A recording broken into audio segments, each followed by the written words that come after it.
Managing a hotel wasn't just a job for me, it was my life. I'm Grace, and this hotel was my world until he walked in. He was impossible to miss, a young man in a suit that screamed money, his attention glued to an expensive phone. He checked in with a smile that could knock you off your feet. "Good evening, I'm Ethan," he said, his voice smooth as silk. "I'm here for a couple of nights. Anything interesting happening around here?"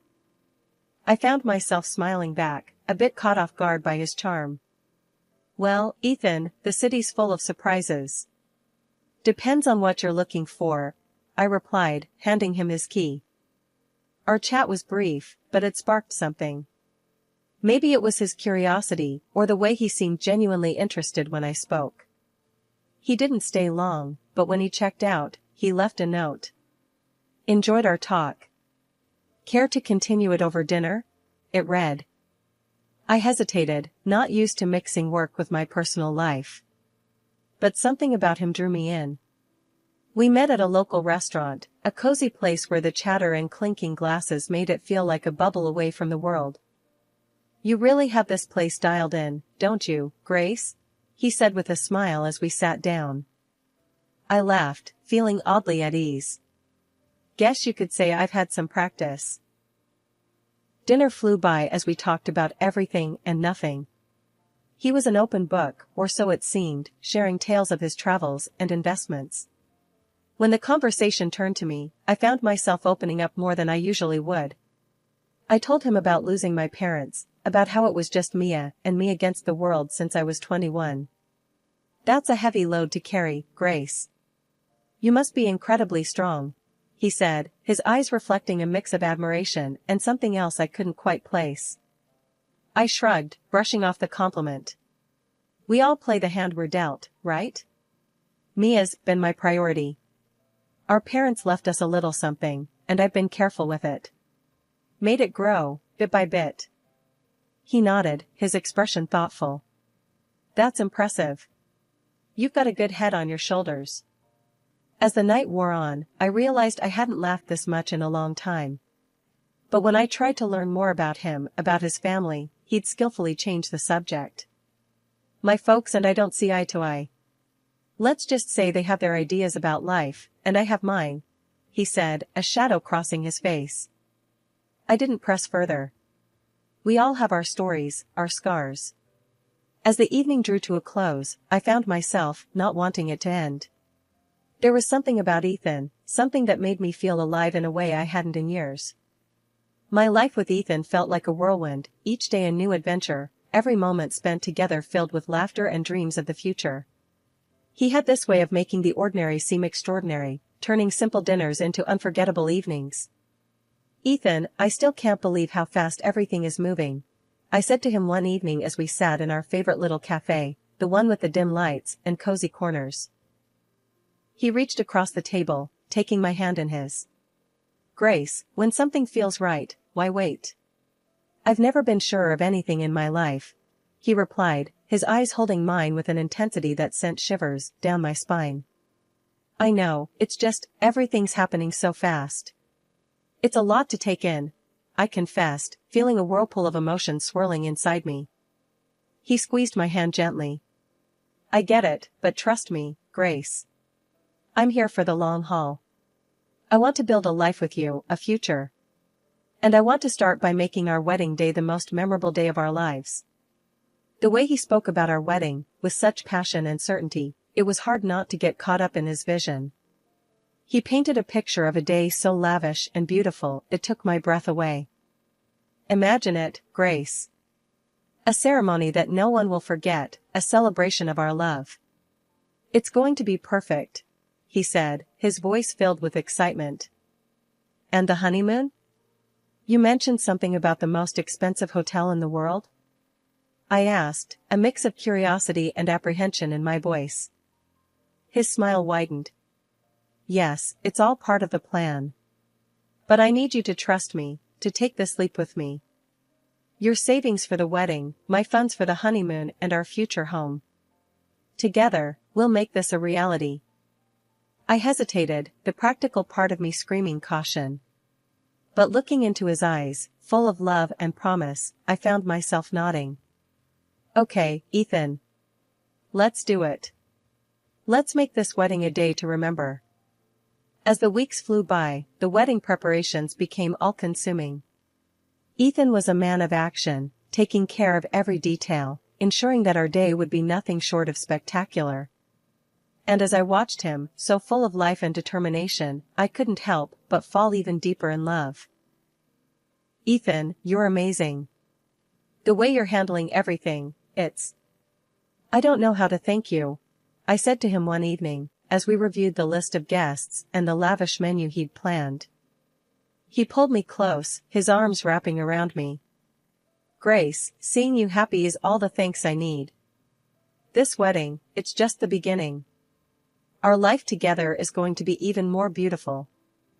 But amidst the whirl of excitement, there were moments when doubt crept in, whispering questions in the quiet of the night. Was I moving too fast? Was I getting swept away by the romance of it all? Every time those thoughts surfaced, Ethan's assurances were there to chase them away. His words, his promises, they were my anchor, holding me steady in the storm of uncertainty. The wedding prep had my days packed, but amidst the whirl of cake tastings and flower selections, I knew I needed Mia, my sister, my confidant, by my side. Since our parents passed, it had been us against the world, and her input meant everything to me, especially now. I called her up, hoping she could sneak away from the cafe she worked at. Hey, Mia, think you can ditch the aprons and coffee smells for some tulle and satin today? I half joked, my voice laced with hopeful anticipation. Mia's laughter came through the phone, light and familiar. For you, sis, I'll trade coffee stains for bridal trains any day. Give me an hour to wrap things up here, and I'm all yours. The bridal shop was a wonderland of white and ivory, dresses cascading like waterfalls of lace and silk. As I tried on gowns, Mia's presence was a calming force in the storm of satin and sequins. That one, Grace. It's like it was made for you, Mia said, her eyes lighting up as I stepped out of the dressing room in a gown that felt just right. I studied my reflection, the dress hugging every curve and cascading to the floor in a sea of soft fabric. You think? I feel. I don't know, like a real bride, I admitted, a smile creeping onto my lips. Mia's grin matched mine, but in a fleeting moment, I caught a shadow pass over her face, quick and troubling. Before I could question it, she was up and pulling a dress off the rack. Mind if I give this one a whirl? Just for kicks, Mia said, holding up a stunning gown that caught the light with every movement. I laughed, the sound a mix of surprise and delight. Planning on eloping, are you? Or is there a mystery man you've been hiding from me? Mia's laugh, usually so carefree, held a note of something I couldn't quite place. Oh, Grace, you know me. Always a bridesmaid, never a bride. But a girl can dream, can't she? She quipped, though her gaze darted away, hiding something. The day rolled on, a blend of laughter and whispers of silk. But Mia's mood seemed to flip like a switch, her usual bubbly demeanor clouded by moments of distraction. Everything okay, Mia? You seem a bit off today. I probed gently, concern threading through my words. She was quick to dismiss it, a wave of her hand erasing my worries. It's nothing, really. Just cafe chaos. You know how it gets, Mia assured me, but her forced smile didn't quite reach her eyes. As we left the bridal shop, the weight of her secrets seemed to hang between us, an unspoken tension that neither of us could quite navigate. I wanted to believe it was just pre-wedding stress, maybe a spat with a troublesome customer, but the nagging in my gut told me it was something more. That night, as I lay in bed, the excitement of finding the perfect dress was overshadowed by the puzzle that was Mia's behavior. She was the one person who had always been an open book to me, yet now, there were pages I couldn't read, words hidden just out of sight. And as the wedding day edged closer, the joy I should have been feeling was tinged with a worry I couldn't shake. Mia and I had faced everything together, but now, it felt like there was a growing gap, one filled with secrets and unasked questions. Little did I know, the answers to those questions were about to turn my world on its head. It was a day like any other, or so I thought, until Ethan left his phone buzzing and forgotten on the kitchen counter. As I went about tidying up the apartment, the constant notifications from his phone nagged at me, a persistent reminder of something amiss. The lack of a password was a surprise, but it was nothing compared to the shock that awaited me inside. The messages between Ethan and Mia were like a punch to the gut, each word a betrayal that tore through my heart. They weren't just having an affair, they were planning to push me aside like I was nothing, like all the years of sisterhood with Mia meant less than the dirt under their shoes. I read and reread Mia's message, confessing her pregnancy with Ethan's child. The words blurred as tears clouded my vision. Can't believe we pulled this off. She's such a fool, falling for every lie. And now, with the baby, we can finally be together, just as we planned, it read. The world around me seemed to spin, a carousel of deceit and treachery. Ethan's reply was no better, declaring his love for Mia and his eagerness to see me humiliated, ousted from my own wedding. She's just a naive cash cow. Can't wait to get rid of her and start our real life together. This wedding will be perfect, thanks to her money, he wrote. I sat there, the phone heavy in my hand, a storm of emotions raging within me. Betrayal, anger, disbelief, they all fought for dominance, but above all, a cold determination began to take root. They thought they could use me, discard me like an old toy? I'd show them the price of underestimating Grace Anderson. When Ethan returned, his carefree demeanor was like a slap in the face. Hey, babe, did I miss any important calls? He asked, casually picking up his phone. I forced a smile, my insides churning with anger. Nope, just the usual stuff. Busy day? I replied, my voice steady, despite the turmoil within. He flashed that charming smile, the one I now knew was nothing but a mask. As always. But nothing's more important than coming back to you, he said, leaning in for a kiss I had to force myself not to recoil from. From that moment on, I played the part of the oblivious fiancé to perfection. I smiled, I nodded, I went along with the wedding plans. But behind the scenes, I was planning my revenge on the two people who had betrayed me in the worst possible way. Each passing day was a test of my will, a balancing act between the role I had to play and the fury that burned within. But I wouldn't let them see me break.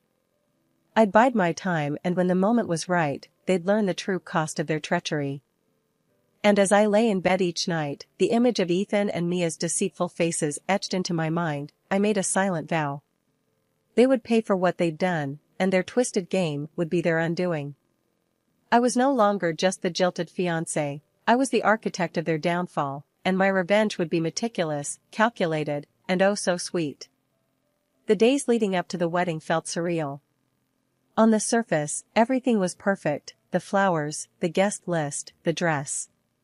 But beneath the facade of perfection was a storm brewing, a tempest of anger and betrayal that I held tightly within.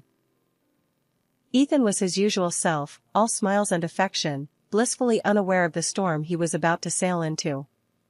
Grace, everything's coming together so beautifully. This wedding is going to be the talk of the town, he said one evening, as we reviewed the final preparations.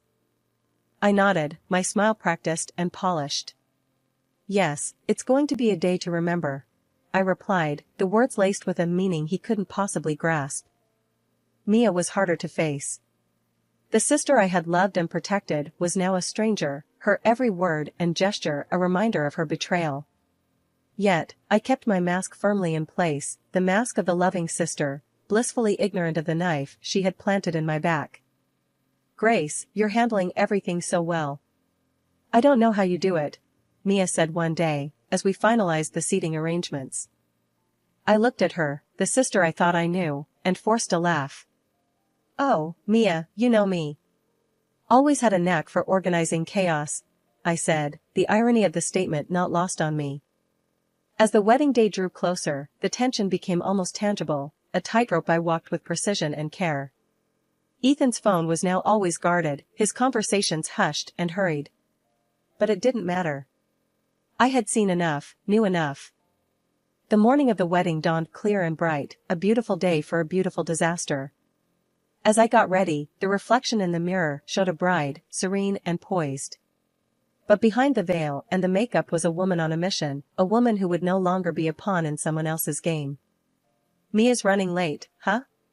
Ethan remarked casually, adjusting his tie. I met his gaze in the mirror, my eyes giving nothing away. "Yes, but she'll be here." "Wouldn't miss it for the world," I replied, the double meaning clear in my voice. He nodded, oblivious to the undercurrents. "Well, she's always been a bit unpredictable. But today's about us, Grace. Our new beginning." I turned to face him, my smile a masterpiece of composure. "Yes, Ethan. A new beginning indeed," I said, my heart steeling itself for what was about to come. And as I walked down the aisle, the eyes of friends and family on me, I knew that this was it. The calm before the storm was over, and the reckoning was about to begin.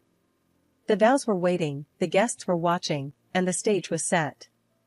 It was time for the truth to come crashing down, and for the real show to begin. Standing next to Ethan in front of the priest, my heart was a mix of hope and trepidation.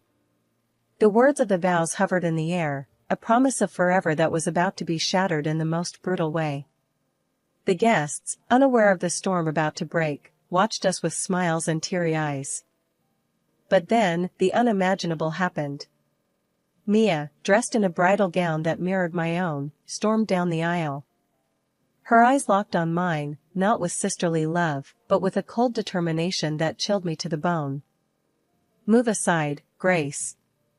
I'm the one who deserves to be here.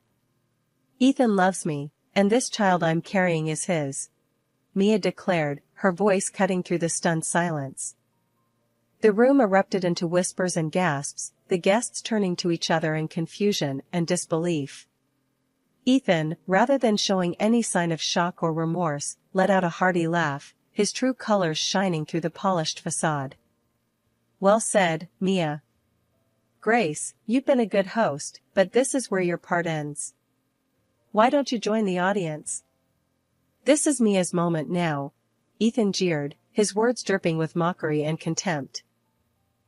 The audacity of their betrayal, so public and so cruel, sent a shockwave through the crowd. But as the reality of the situation sank in, my reaction surprised everyone, including myself. I looked at Ethan, then at Mia, and smiled. Of course, why not? I wouldn't want to miss the show. After all, I did pay for it, I said, my voice calm, betraying none of the turmoil inside me. Mia and Ethan exchanged a confused glance, clearly not expecting such a composed response. The guests, too, were baffled, their eyes darting between us, trying to make sense of the surreal scene unfolding before them. As I gracefully took a seat among the guests, my head held high, the whispers grew louder. What's she up to? Is she really going to let this happen? The questions buzzed around the room like a swarm of bees, but I remained serene, a statue amidst the chaos. Ethan and Mia, now standing together at the altar, looked unnerved. My calm demeanor had thrown them off, their plan to humiliate and discard me not unfolding as they had anticipated. What's your game, Grace? Why are you so calm? Ethan asked, his voice a mix of curiosity and concern. I met his gaze, my smile never wavering. No game, Ethan. Just enjoying the fruits of my labor. Please, proceed. I'm eager to see how this plays out, I replied, my words a velvet-covered dagger. The ceremony resumed, but the atmosphere had shifted. The guests watched in a mix of shock and anticipation, unsure whether they were witnessing a wedding or the prelude to a dramatic reckoning. As Mia and Ethan exchanged vows, the words felt hollow, a mockery of the sacred promise they were supposed to represent. And as I sat there, surrounded by friends and family who were struggling to comprehend the spectacle, I knew that this was just the beginning. The real show was yet to come, and Mia and Ethan, in their arrogance and deceit, had just secured front-row seats to their own downfall. As the priest asked if anyone objected, the doors burst open. A woman, older and more worn than either Ethan, stormed in, her eyes blazing with fury. "Stop this wedding right now," she demanded, her voice slicing through the silence like a knife. Ethan's face turned ashen, his eyes wide with shock. "Catherine? What are you doing here?" he stammered, the mask of the perfect groom slipping away. Catherine, Ethan's legal wife, as I had discovered, marched up to the altar. "I'm here to stop you from making a bigger fool of yourself and these people." "Grace, you deserve to know the truth," she said, turning to me with a sympathetic look. The guests murmured among themselves, the scandal unfolding before them more gripping than any soap opera. Mia clutched her stomach, her face a mask of shock and fear. Catherine continued, her voice firm and clear. "Ethan is a liar and a cheat. He's in debt up to his ears, his investments failed, and he's been using you all to dig himself out of his hole. And Mia, you poor girl, you're just another pawn in his game." The room erupted into chaos, the guests rising from their seats, the whispers growing louder. Ethan tried to speak, but his words were drowned out by the uproar. I stood up, my heart pounding, but my voice steady. "There's more," I announced, silencing the room. "I hired a private detective after I discovered Ethan and Mia's affair. Not only is Ethan already married and drowning in debt, but he's also been hiding a daughter, a child he's never supported." Mia's face crumpled, the reality of her situation crashing down around her. "Ethan, is this true? Tell me she's lying," she pleaded, her voice breaking. Ethan, now pale and defeated, had no words. His lies, his deceit, all laid bare for the world to see. But the final blow was yet to come. As the guests processed the revelations, Ethan's parents, two stern and imposing figures, entered the room. I had reached out to them, told them everything. And now, they were here to confront the son who had brought shame to their name. Ethan's father, a man of few words, spoke with a voice that resonated with disappointment and anger. "Ethan, you are no son of mine. Your actions today, and in the past, have shown your true character. You are cut off from our family and our fortune." As the room settled into an uneasy silence, I looked at Ethan, Mia, and the shattered dreams they had tried to build on a foundation of deceit. The pain of betrayal still throbbed in my heart, but standing there, amidst the ruins of what was meant to be my happiest day, I knew that this was not the end of my story. In the aftermath, I found myself in the cold halls of justice, seeking reparation for the damage Ethan had caused. The courtroom felt like another world, a place where the pain and humiliation I had endured were translated into legal jargon and paperwork. "Ethan, you've not only broken a promise, but you've also shattered trust and exploited generosity. You owe me more than just an apology. You owe me compensation for turning my life upside down," I stated firmly, my voice echoing in the quiet courtroom. The judge's gavel sounded like thunder in the tense silence. "The court finds in favor of the plaintiff. The defendant is hereby ordered to pay $50,000 in damages for the distress and financial loss caused," he declared, his words a balm to my wounded spirit. As I walked out of the courtroom, the burden of the past months felt lighter. Justice had been served, but the road to healing was just beginning. Ethan's troubles didn't end with me. Catherine, his legal wife, fueled by hurt and fury, launched her own legal battle, demanding compensation for his infidelity and neglect of their child. The once suave and confident man was now entangled in a web of his own making, his lies and deceit finally catching up to him. Mia, my sister, the person I had trusted and loved more than anyone, found herself alone and abandoned. Ethan had fled the city, leaving her to face the consequences of their actions. She was pregnant and scared, a far cry from the carefree and happy girl she once was. "Grace, I know I don't have the right to ask for your forgiveness. But I'm lost, and I don't know what to do," Mia pleaded one day, her eyes filled with tears. I looked at her, the sister I once would have done anything for. "Mia, you were my family, my blood. But what you did, it's not something I can just forget or forgive. You chose your path, and now you have to walk it, just like I'm walking mine." The distance between us was more than just physical. It was a chasm filled with betrayal and hurt, too wide and too deep to ever bridge again. Life moved on, but the scars of those tumultuous months remained. I focused on rebuilding my life, on finding peace in the simple things. I had loved and lost, trusted and been betrayed, but through it all, I had survived. And as I looked back on everything that had happened, I realized that the most important journey was the one I was taking within myself. A journey of healing, of rediscovering my strength, and of learning to trust and love again.